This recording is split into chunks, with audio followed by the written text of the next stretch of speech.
Hello everyone, welcome back to my channel, however you're doing. I am Pluto's Crafts and Crimes, also known as Aisha. Hello, how you doing? Good, great. So today we're going to be talking about Madden 19 and the shooting that happened there. I'm also going to make a diglet while we talk about it, so yay Pokemon. Okay, let's go. So David Katz was 24 years old, and he was a professional Madden player from Baltimore, Maryland. We're testing out if I can count and talk at the same time today, because I gotta count. So David Katz was born to Richard Katz and Elizabeth Katz. Richard, David's father, was a NASA engineer, and Elizabeth was an EDA, which I believe is a education department agency. Like, she worked for the government, so she was pretty high up there also.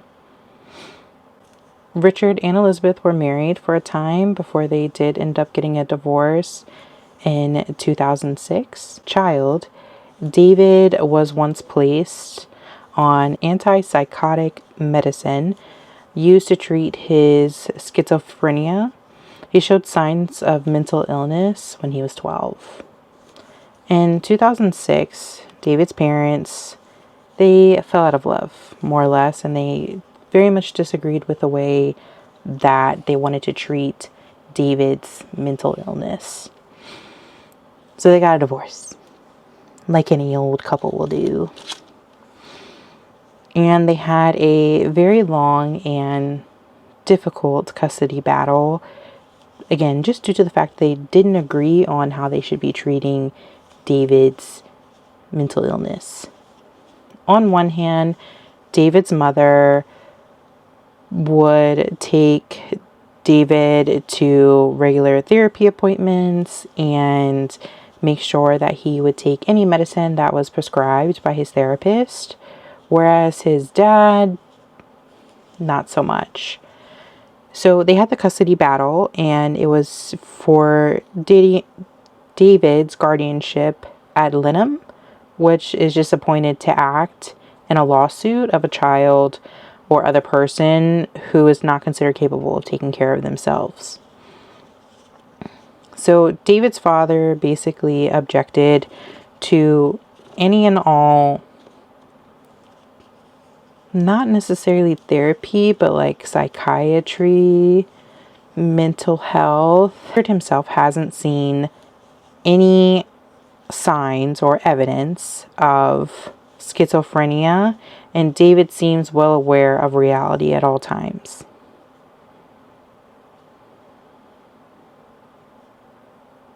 Okay. If that's what you assume, sure. We'll go with that, Dad. Right? That's what you want? Idiot.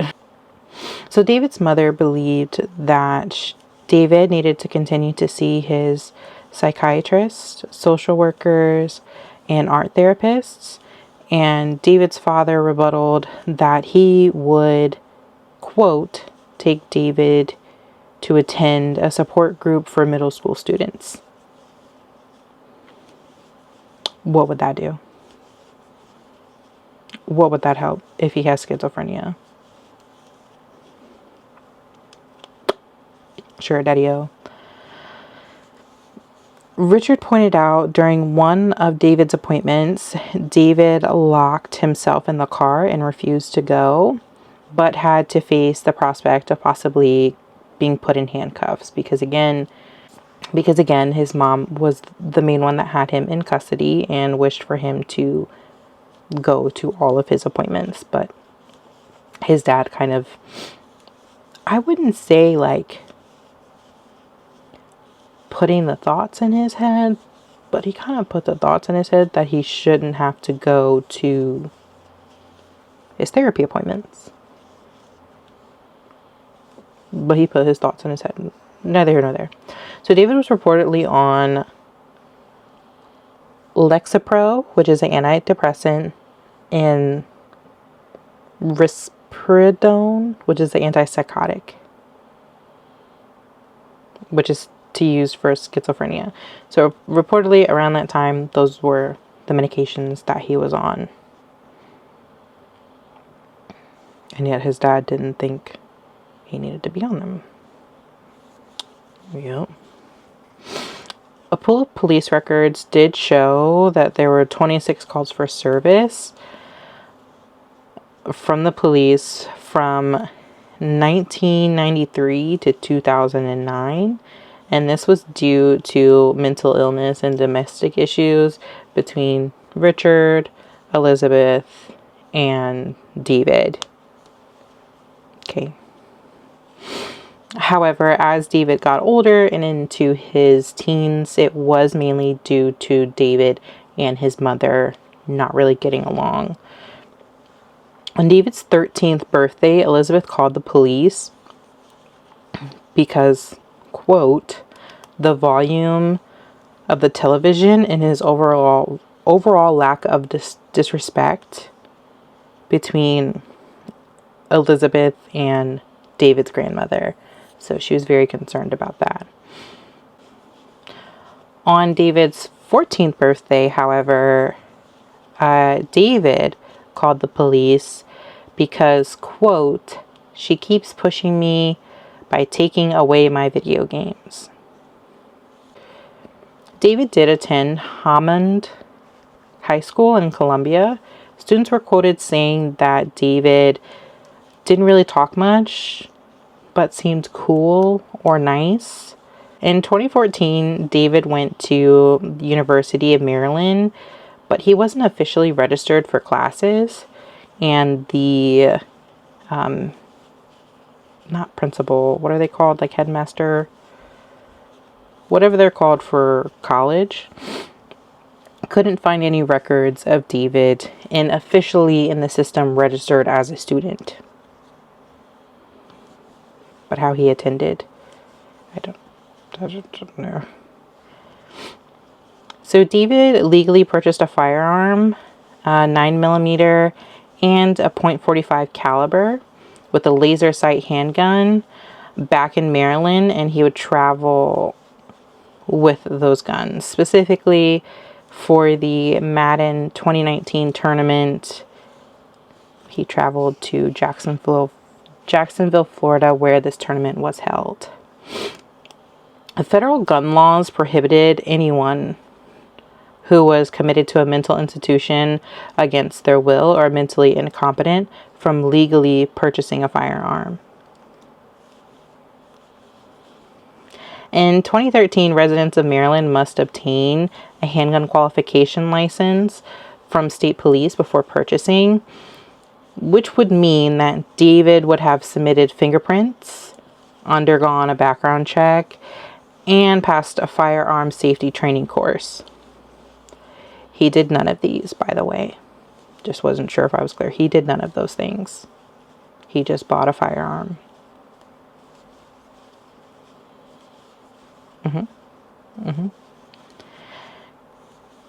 David was a professional gamer. He became a professional Madden player. And his gamer name was Bread. He won a tournament in 2017, and he was quoted in a post interview saying, "I think I'm one of the best players." He also won $10,000 for this win. So that's pretty cool, if you ask me. In 2018, in Jacksonville, Florida, a Madden 2019 tournament was held at GLHF, which just translates to good luck, have fun. It's a game bar and a pizza restaurant. There were about 130 participating and spectating people at this tournament. Again, being held in this small, confined space in a restaurant. David lost earlier in the day. I do believe he only played one game, and he did lose that game. And he refused to shake the hand of the person that he lost to. He left and came back with guns. Some reports saying that this caused his rampage, according to a survivor. However, that was quickly debunked by other participants of the tournament. And I will explain why later. So the shooting did happen, again, in Jacksonville. It was in Jacksonville Landing on August 26th, 2018, at about 1:30 p.m. Eastern Standard Time.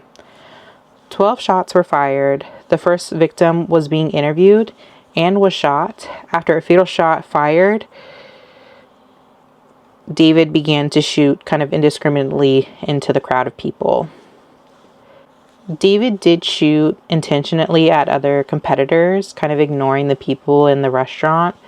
Some people were saying that when David started shooting, they noticed rather quickly that he was firing onto the side that the Madden game was hosted at, instead of on the other side where the people at the pizza restaurant were.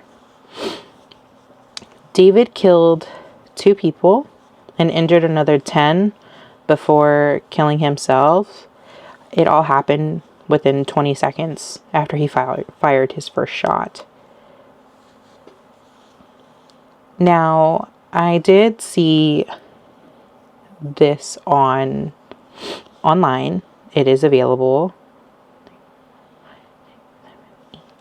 And unfortunately, it was streamed live on Twitch, like most gaming tournaments are. And yeah, you could hear the first shot. A lot of people were confused and kind of just looking around. And when he fired his second, third shot, that's when a lot of people started running. So announcements on Twitter hit pretty fast. There was announcements of the fatalities at about 2:45 p.m. Eastern. And on 2:53 p.m., it was announced that David had killed himself.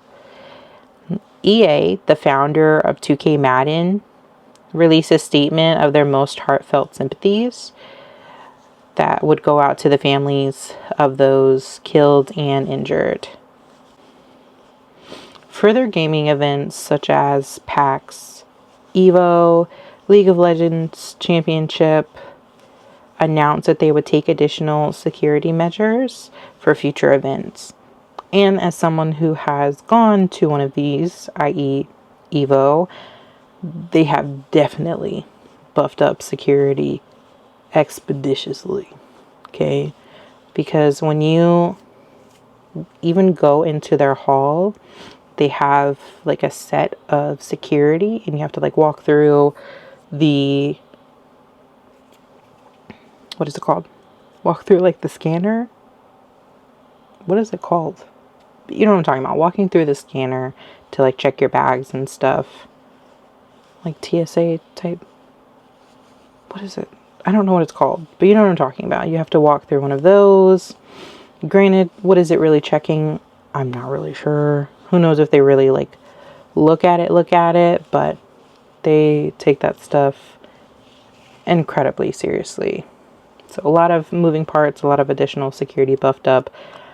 I don't really know much about the other ones, but EVO being a very big one where you can rage very quickly. And if you lose a game, so good on them for buffing up the security. And it sucks that it just takes one, but I think it's a good thing that these companies were like, okay, this is not happening ever again. Further companies such as Bungie would have August 27th, the day after the shooting, be a day of silence for the victims. Bethesda would also issue condolences to the victims and those injured. Optic Gaming did a charity live stream on August 31st, 2018, and all the proceeds went to the victims' families. So the two victims that we have are Taylor Robertson. He was 27 years old when he was killed. He was from Ballard, West Virginia. His gamer tag was Spot Me Please. He was a successful eSports player and won Madden 17 Classic. From his Twitter feeds, it lists him as a father, husband, and pro Madden player for Dot City Gaming. Elijah Clayton was 22 years old from Woodland, California. He went by True or True Boy. Elijah made a last-minute decision to attend this tournament. He played football at two of his high schools and was seen as a rising star in the esports field. It was reported that the laser was pointed directly at Clayton's chest. He was one of the first victims that were shot. When David brought in his weapons, it seemed as though that he was aiming directly for Elijah Clayton. And it was reported, again, during the time of the shooting, that the laser sighting could be seen pointed directly at his chest before a shot was fired. Clayton had sustained a wound to his right eye, forehead, and his chest. So David and Clayton had a well-known relationship in the Madden community. They also had very many differences.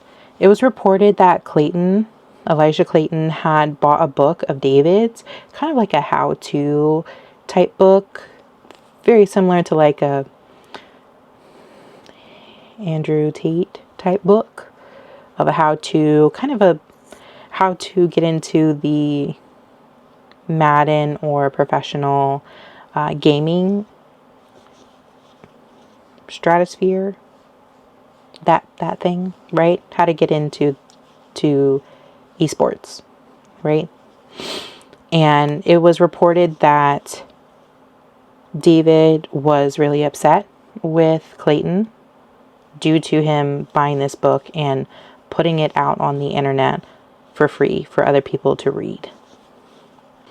It was also reported that Clayton and David had fought in a previous tournament where Clayton had beat David as well, and David had held a grudge against his loss against Clayton. But I mean, I'm sure that wasn't the first time David had lost. In a previous tournament another previous tournament that they had attended together, David and Clayton had agreed to get a taxi cab together. When David climbed in, it was reported that Clayton slammed the door and walked away, and this had made David furious. David expressed frustrations following this incident and that he was now angry with Clayton. However, there were conflicting stories regarding these reports, so we will take them all with a grain of salt. Despite this reasoning, David, in my opinion, and hopefully in everyone's opinion, had no right to take the lives of Taylor or Elijah and injure and traumatize everyone else in the area and everyone else in the gaming community. And as I said earlier, going to these events myself, at least one of them I went to twice now, I am very happy that they put stricter security around. It kind of gives everyone a sense of safety, a sense of you can actually relax at these things and not have to worry about, who could be doing what, if they get angry enough, how they could bring something in. And I know a lot of people think it's, a little bit silly or a little bit overboard, especially you have to wait in a long line to get through this metal detector. But I think it's better for everyone's safety that these protections are put in place. You know, so we all can live at the end of the day. I think that's the most important thing, right? We all just want to survive. So I think it's important to have these security measures in place. And it's upsetting that it had to be because of what someone else did. But I'm just glad that they do have the measures in place to keep their spectators, competitors all in place. But yeah, that's the story of David Katz. There is still really no direct link to why he did it. When I tried to look up just a little bit more information, there really wasn't too much for me to go off of. It just kind of seemed like they kind of left it at that, as in it was either his mental illness, which not an excuse, or because he lost the game, which I don't think it was because of that either, but I've completely done this wrong. But that's what a lot of reports were saying. Survivors, spectators, people really just kind of from the outside looking in. But I could not find an official reporting on if it didn't seem like he left like a suicide note. It was kind of I don't think it was a spur of the moment, but he just kind of decided, yeah, I'm actually going to do this now. So no official reports on exactly why. Again, suspect is dead, so he really can't tell his side of the story, and it doesn't seem like his parents knew much either, you know.